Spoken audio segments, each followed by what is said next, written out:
Je vais d'abord lever le flag de visibilité sur la caméra et l'astéroïde texturing. Je vais rentrer dans Asteroid Mode. Je vais tout sélectionner. Et ici, je vais cliquer sur la petite box Create Subnet.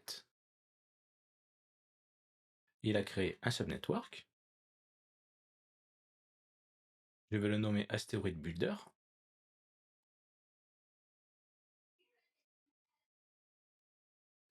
Je vais faire un clic droit et je vais cliquer sur Digital Asset Create New.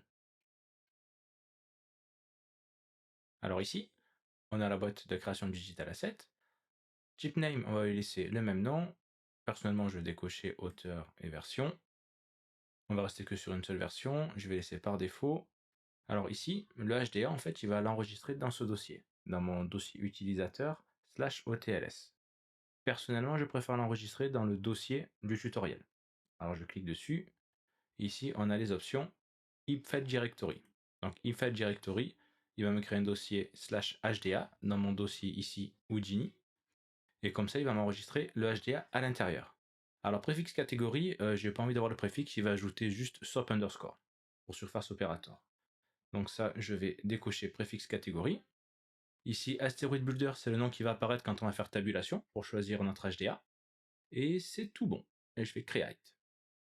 Vous risquez d'avoir ce message d'erreur, ce sont juste les files cache, on s'en occupera plus tard. Cliquez sur OK. Et là, il a créé le HDA et vous avez cette fenêtre qui est liée au HDA qui apparaît.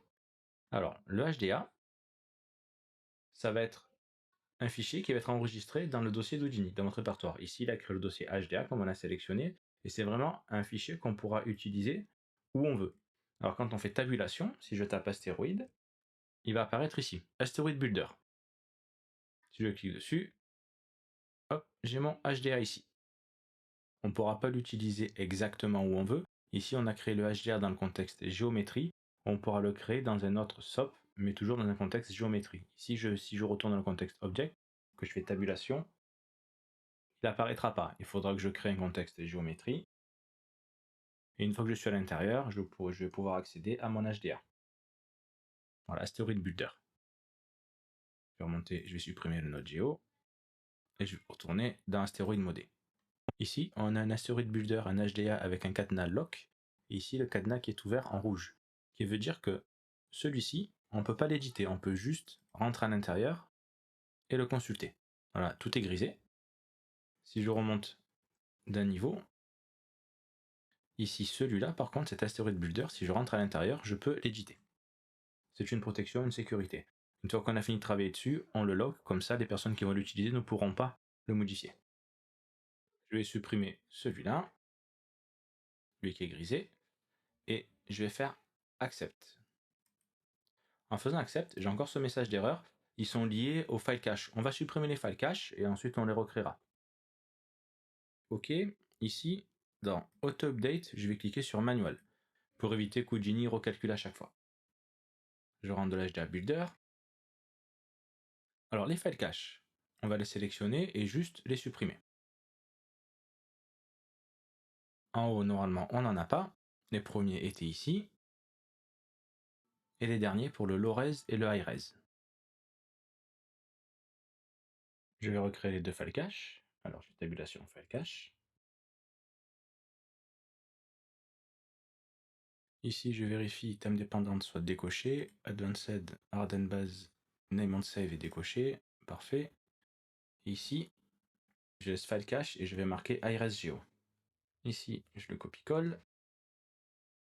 Je vais le mettre ici. Et je vais le renommer low-res geo.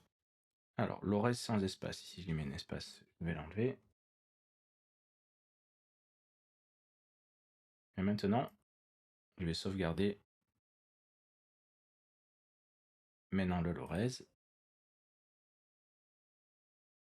J'ai laissé près le préfixe file cache pour la bonne et simple raison, c'est que lorsqu'on va avoir besoin de rechercher nos nodes, on va pouvoir le faire de cette façon. Une petite convention de nommage, ici j'ai mes file cache.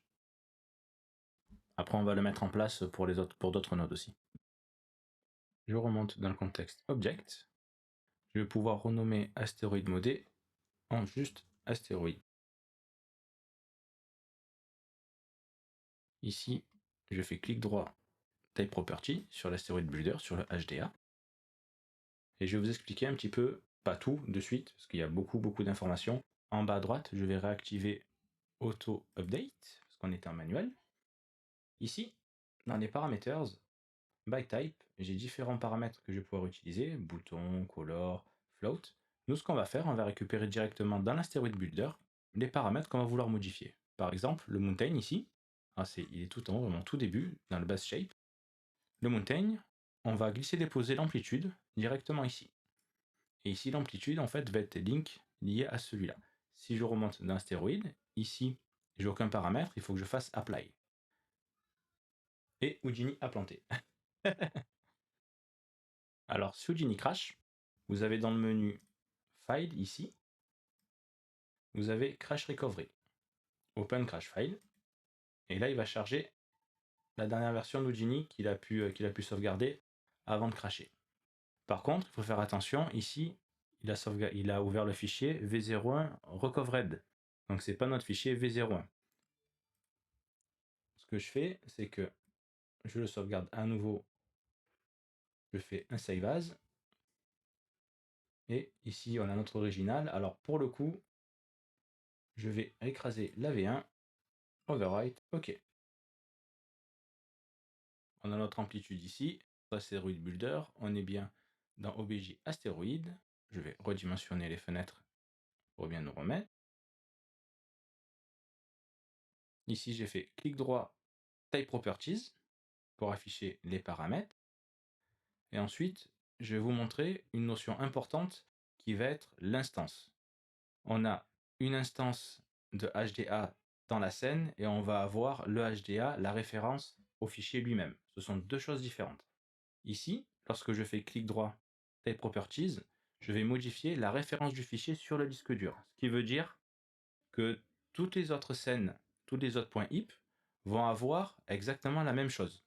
Si je fais une modification ici, elle va être modifiée sur toutes les scènes. Si maintenant, je sélectionne l'Asteroid Builder et que je clique sur la recrantée ici et que je fais Edit Parameter Interface, ce menu est différent, celui-là. Par contre, je vais modifier l'instance de l'Asteroid Builder, c'est-à-dire l'instance qui va être liée à cette scène. Si par exemple j'ajoute une couleur à l'amplitude, que je fais Apply, cette couleur-là, elle sera que dans ce fichier, que dans ce dossier. Si je fais tabulation Asteroid Builder, lorsque je le sélectionne, celui-là, il est lié sur le disque dur vraiment à la référence du HDA. Et celui-ci, lorsque je clique dessus, j'ai la référence du HDA plus son instance dans la scène qui a cette couleur. Si je crée, par exemple ici, je sélectionne et que je fais à nouveau Edit paramètre interface, lui je vais mettre par contre un integer, je fais Apply, alors je vais faire Accept. Ici, j'ai l'Asteroid Builder 1 où j'ai l'integer qui est ici, et j'ai l'instance de l'Asteroid Builder où j'ai donc l'amplitude qui est pareil, mais que j'ai aussi la couleur de l'instance. Si je sélectionne l'Asteroid Builder 1, j'ai ici l'amplitude qui est sur tous les HDA parce qu'il c'est lié ici au niveau du disque dur, le fichier HDALC. Et j'ai l'instance, ici le label. Donc label, c'est en fait l'integer qu'on a ajouté. L'integer, c'est cette instance qui est ici, qui est liée à cette scène, à ce fichier. Et si je clique sur Asteroid Builder, j'ai ici la couleur qui est une instance qui est liée au fichier Asteroid V01. J'insiste une dernière fois, c'est une notion très importante de bien faire la différence entre le HDA, la référence au HDA lui-même qui va être sur toutes les scènes, qui est ici l'amplitude, et sur l'instance qui va être liée à la scène elle-même. Et on peut avoir plusieurs instances différentes dans une même scène. Par exemple, ici on a l'integer sur l'Asteroid Builder 1, et on a la couleur sur l'Asteroid Builder 2. Je vais supprimer ce HDA. Dans l'Asteroid Builder, je vais rafficher les paramètres interface. Et ici, la color, je vais la supprimer. Je fais Accept. Donc là maintenant, j'ai bien juste mon amplitude qui est liée au fichier sur le disque dur, au HDA sur le disque dur. Ensuite, je vais abaisser juste un petit peu. Je vais rentrer dans l'Asteroid Builder. Je vais afficher des parameters. Je suis réduit au max. Ensuite, sur Asteroid Builder, je vais faire clic droit, Parameters and Channel, et je clique sur Paramètres. C'est pour avoir en fait la même fenêtre que les paramètres que si on était à ce niveau-là. C'est pour éviter de remonter d'un niveau à chaque fois. Donc dans les paramètres, ici on va voir la sphère. Je vais récupérer le radius de la sphère pour pouvoir le modifier par la suite. Dans le mountain, pour l'instant, on va garder que l'amplitude. On va ajouter encore quelques paramètres d'autres nodes, mais on va pas aller plus loin, on va pas tous les mettre. On va passer ensuite sur les PDG, comme ça vous pourrez voir le lien entre ce qu'on fait maintenant par rapport au HDA et au PDG pour faire du random dessus, pour créer des variations aléatoirement. Dans le VDB from Polygon, je vais récupérer le voxel size pour la résolution du VDB. Le cloud noise, pour l'instant, on ne le touche pas. Et le convert VDB, je vais récupérer l'ISO value et l'adaptivity. Ensuite, dans les paramètres du HDA, je vais récupérer le dossier, folder ici, on va un petit peu arranger. Le premier dossier, je vais le nommer base shape. Je vais récupérer l'amplitude et le radius. Et ensuite, je vais mettre un deuxième dossier que je vais nommer PDB résolution. Et à l'intérieur, je vais mettre voxel size, ISO value et adaptivity. Ici, quand je sélectionne le dossier base shape, j'ai tabulation. Je vais faire apply et on voit en fait ce sont des tabulations. Pour l'instant, on va sélectionner base shape, on va le mettre sur simple et pareil pour VDB résolution sur simple. Après on mettra des call upside, on verra d'autres paramètres par la suite, la façon de les ranger. Je fais apply. Maintenant je fais un petit peu de place. Alors j'ai affiché le base shape avec le flag bleu et si je modifie l'amplitude, on va voir notre base shape se déformer. Alors l'avantage c'est que si je me mets sur l'astéroïde ici,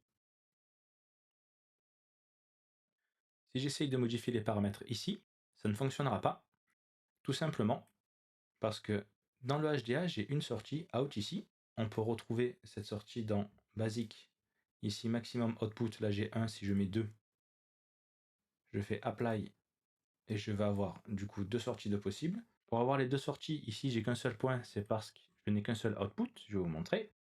Ici j'ai qu'un seul output. C'est ce node qui va définir en fait le nombre de sorties qu'il va y avoir à l'extérieur. Output index 0, je vais créer un deuxième output. Et par contre celui-là, il faut que je le mette sur 1. Parce qu'il va me faire une erreur. Il ne peut pas avoir deux fois le même index pour l'output. Et si je remonte dans l'astéroïde, j'ai bien mes deux outputs. Alors, celui-là d'output, on va le récupérer, on va le mettre tout en haut pour avoir une prévisualisation.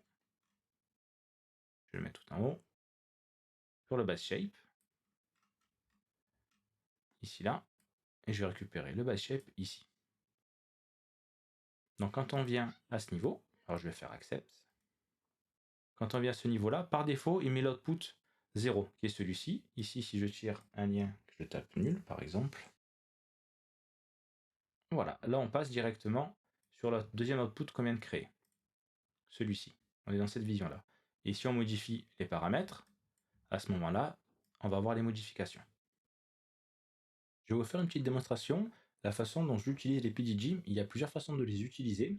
Pas besoin de faire ce que je fais et on refera à la fin vraiment le dernier setup qu'on utilisera. Je vais créer un top network. Petite tabulation top. À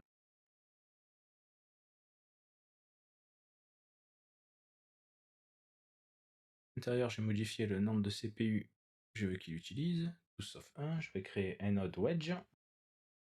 Après, je reprendrai de A à Z quand ce sera sur le chapitre justement des PDG. Là, c'est juste pour vous montrer le process, comment est-ce qu'on utilise les PDG et pourquoi est-ce qu'on fait justement les HDA, comment est-ce qu'on va les créer.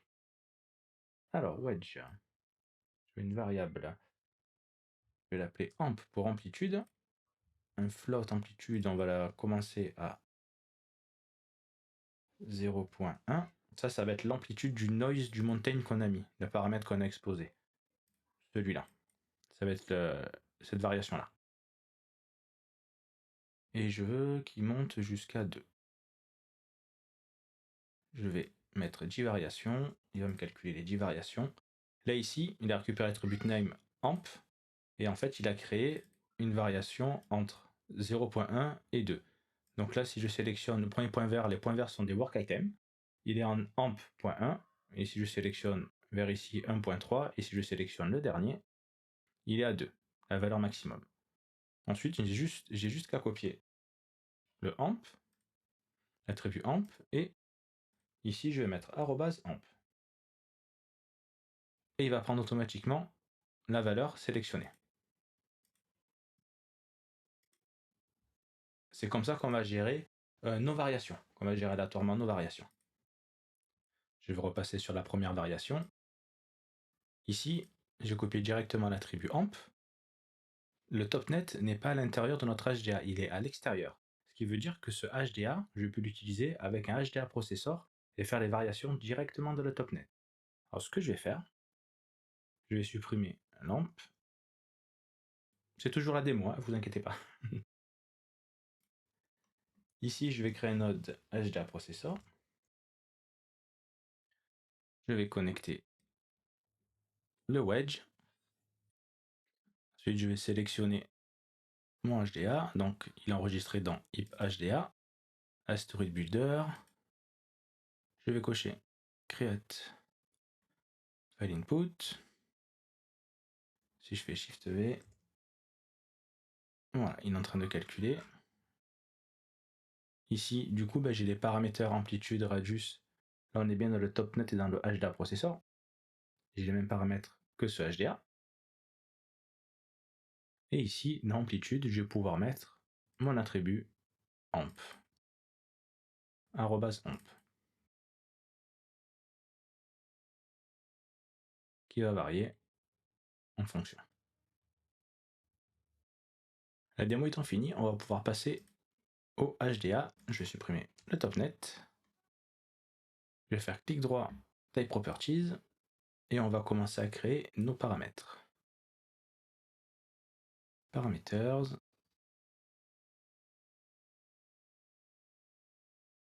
Je vais dans Asteroid Builder. Donc ici, on a le base shape. On va passer sur les cratères.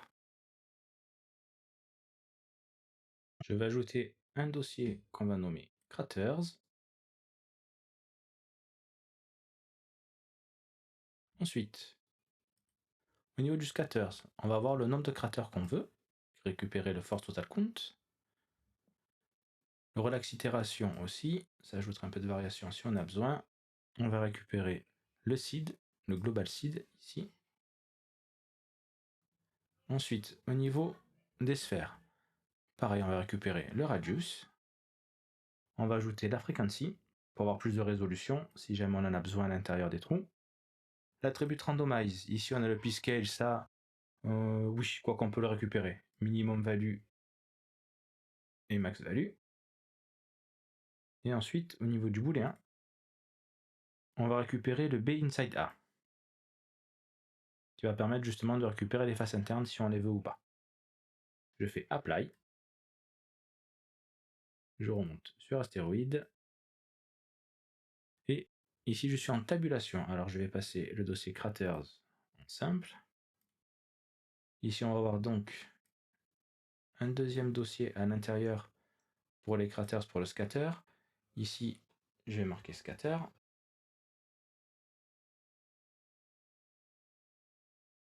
Je vais récupérer global seed, relax et force total count. Ensuite, je vais créer encore un autre dossier dans craters. Je vais le nommer shape. De l'intérieur, je vais mettre le radius et la frequency. Et un dernier folder dans craters toujours. Et je vais le nommer size.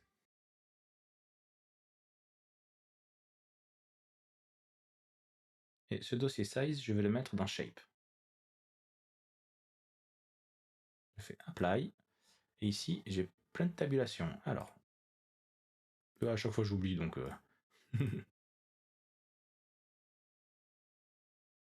Et voilà. Prochaine étape, on va améliorer le base shape. Ici, en ajoutant d'autres mèches, d'autres géométries. Pour l'instant, on n'a qu'une sphère, mais on pourrait utiliser une pyramide, un torus, voire une géométrie personnalisée. Par exemple, un vaisseau spatial qui se serait écrasé, qui aurait laissé une empreinte sur l'astéroïde. Mais ça, ce sera dans la prochaine vidéo. Bonne soirée!